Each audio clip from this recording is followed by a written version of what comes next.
Imagine spending your whole life looking for somewhere you belong. Somewhere safe. Somewhere permanent. And then, on the one night you finally have something to hope for, you're found dead in your bedroom with a phone clutched in your hand. The door locked from the inside. Your housekeeper washing the sheets before police even arrive. And 60 years later, nobody can agree on what actually happened. That's where the story ends. But it's not where it starts. Let me take you back. Not to the glamour. Not to the flashbulbs or the famous white dress or that breathy voice singing happy birthday to a president. I want to take you somewhere darker. Somewhere most people skip over when they tell this story. I want to take you to a little girl named Norma Jean who never knew what it felt like to stay. She was born June 1, 1926, in Los Angeles, and from the very beginning, life told her she wasn't worth keeping. Her mother, Gladys, battled severe mental illness. The kind that swallowed years at a time. She spent long stretches in psychiatric hospitals, sometimes disappearing from Norma Jean's life entirely. There was no father around. Not really. Just a name on a birth certificate and a ghost-shaped hole where stability should have been. Norma Jean would later say she used to fantasize about who her father might be. She'd stare at a photograph of a man with a thin mustache and imagine he was Clark Gable. That's how desperate she was for something to hold on to. Before she turned 16, Norma Jean had lived in more than a dozen foster homes. 12 different beds. 12 different kitchens. 12 different families who took her in, and then, for one reason or another, let her go. She also spent time in an orphanage. Not because she had no living relatives, but because none of them wanted her enough to keep her. Think about what that does to a child. Every time she unpacked her small bag of belongings, she knew it was temporary. Every time she started to feel safe, something would shift. A family would move. Money would run out. Someone would decide she was too much trouble.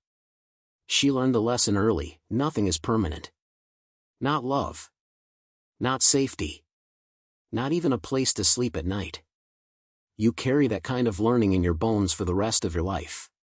By 1942, Norma Jean was 16 years old and facing another crisis. The foster family she was living with announced they were moving to the East Coast. They weren't taking her. And the state made it clear, without a placement, she'd go back to the orphanage. Can you imagine that fear? 16 years old, already bruised by more rejection than most people experience in a lifetime, and the system is telling you that you're about to lose everything again. So she did what survivors do. She found a way out. James Doherty was 21. He lived next door. He was pleasant enough, and more importantly, he was willing. Norma Jean married him not because she was in love, she admitted that later, but because marriage meant freedom. It meant she belonged to someone, at least on paper. It meant the orphanage couldn't claim her. It wasn't a romance. It was a lifeline. The first of many she would grab throughout her life. Doherty shipped out with the Merchant Marine during World War II. Once again, Norma Jean was alone. But this time, she had something she'd never had before: a job. She worked at the radioplane munitions factory in Venice, California. Her hands assembled parts for remote-controlled military planes. The work was repetitive. The hours were long. The factory floor was loud with machinery and chatter. But there was something about it that felt right. Steady pay. A routine. Other women working alongside her who smiled and shared cigarettes on breaks. For maybe the first time in her life, Norma Jean felt like she was part of something. And then, in 1944, everything changed. Not gradually. All at once. An army photographer named David Conover arrived at the factory.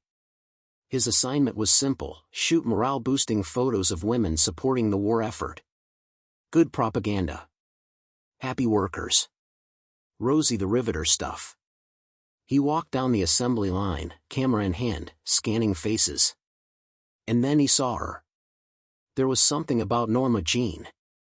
Something that made the lens want to find her. Conover asked her to pose. Just a few shots. She agreed, probably flattered, probably nervous. Those photos changed her life. They landed in front of modeling agencies. Suddenly, people were calling. Pin-up work. Magazine shoots. Attention she had never experienced before. The shy girl who had spent her childhood being passed around was now being asked for. Chosen. Wanted. It was intoxicating. And terrifying. Because somewhere deep inside, she must have known that being wanted and being loved are not the same thing. But she couldn't look away from the opportunity. Who could? After everything she had survived, someone was finally pointing a camera at her and saying, "You matter." She didn't know yet how high the price of being wanted would be.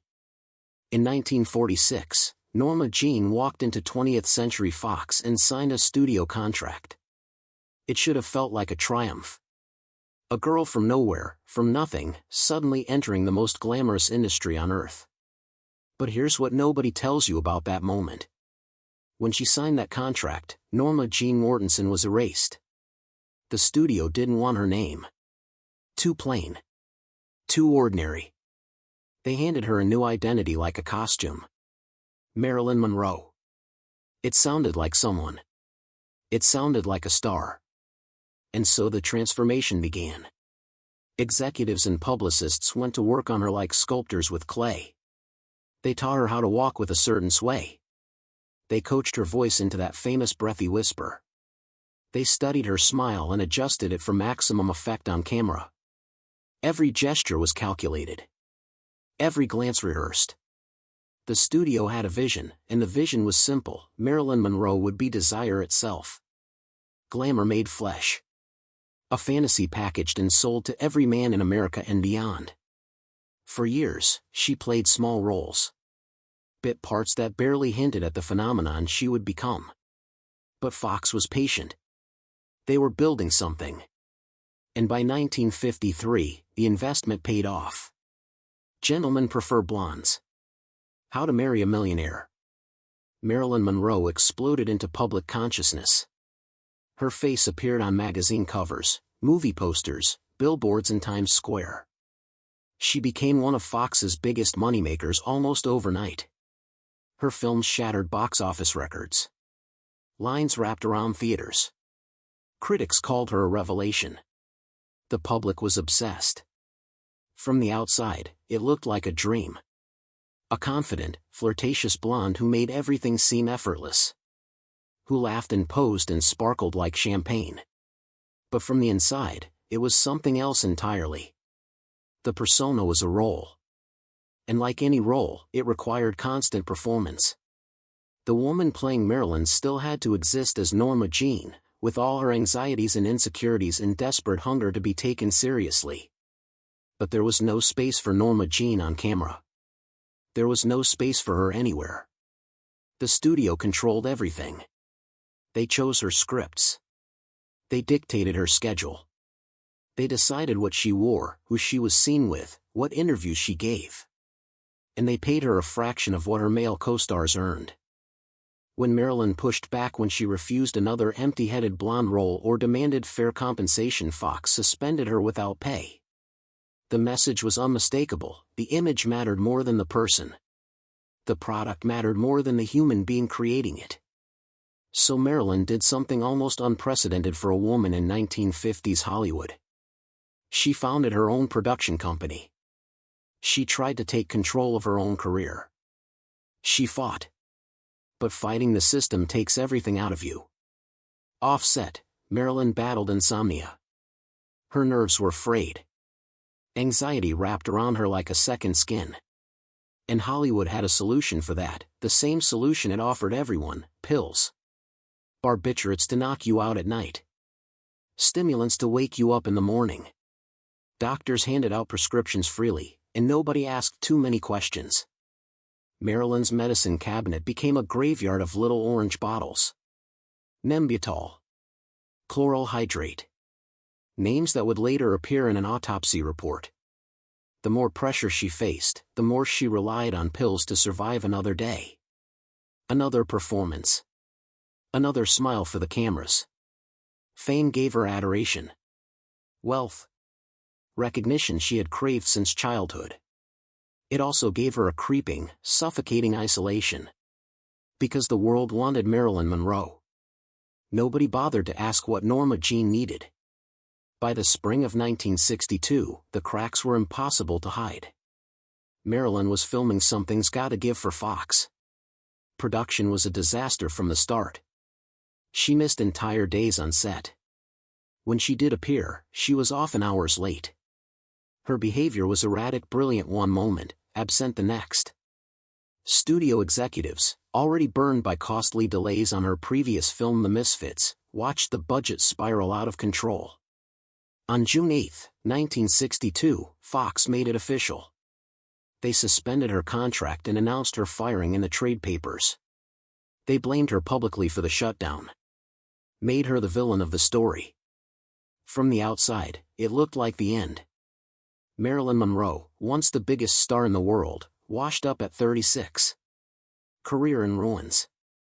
But the reality behind those headlines was far more complicated. Dean Martin, her co-star, refused to continue the film without her. He wouldn't accept a replacement. Suddenly Fox had a serious problem. They couldn't finish the movie. They couldn't salvage their investment. Not without Marilyn. Studio memos from June and July tell a very different story than what appeared in newspapers. There were frantic negotiations. Phone calls at odd hours. Fox quietly offered to reinstate her at her original salary. They dropped all legal threats. They practically begged her to come back. By mid-July, Marilyn Monroe was officially rehired. People who saw her during those weeks said something had shifted. She talked about returning to work with genuine excitement. She discussed future projects. She sat for new publicity photos, and in those images, there's something in her eyes that looks almost like hope. For a brief moment, fragile as glass, it seemed like things might actually turn around. But underneath the hope, she was drowning. Her dependence on prescription barbiturates had reached dangerous levels that summer. Pharmacy records show a sharp spike in sleeping pill prescriptions. Multiple doctors were writing her overlapping prescriptions without knowing about each other. The pills had become the only way she could quiet her mind enough to sleep. And the more she relied on them, the more they consumed her life. She still dreamed of being taken seriously as an actress. That's why she had gone to New York years earlier, to train at the Actors Studio under Lee Strasberg. The people who worked with her there said she was dedicated, almost reverently so. She showed up hungry to learn. She wanted to prove she was more than just a body, more than just a fantasy projected onto a screen. But the gap between who she was trying to become and who the world insisted she remain tore at her constantly. Friends noticed mood swings. Paranoia creeping into conversations. She confided to people close to her that she was afraid. Afraid about her privacy. Afraid about the intentions of people around her. Afraid of things she couldn't name. And then there were the whispers. Her connections to powerful men had become a subject of endless speculation. President John F. Kennedy. His brother, Attorney General Robert Kennedy. FBI files from that era document Marilyn's proximity to the Kennedy circle. They note meetings. Phone calls. Entries that have fueled decades of conspiracy theories. None of those files confirm any direct involvement in what happened to her. But for some people, the questions they raise have never been answered. What did she know? Who was watching? And in a world of politics and power and dangerous secrets, how safe was a vulnerable woman who talked too freely? In her final months, Marilyn Monroe was more exposed than she had ever been. And that vulnerability left room for both tragedy and suspicion. Now we arrive at the night itself. August 5, 1962. The early hours of the morning. Around 3:30 a.m., Dr. Ralph Greenson, Marilyn's psychiatrist, received a phone call from her housekeeper, Eunice Murray. Something was wrong. Greenson rushed to Marilyn's home in Brentwood, a quiet house surrounded by trees. When he arrived, Murray led him to the bedroom door. It was locked.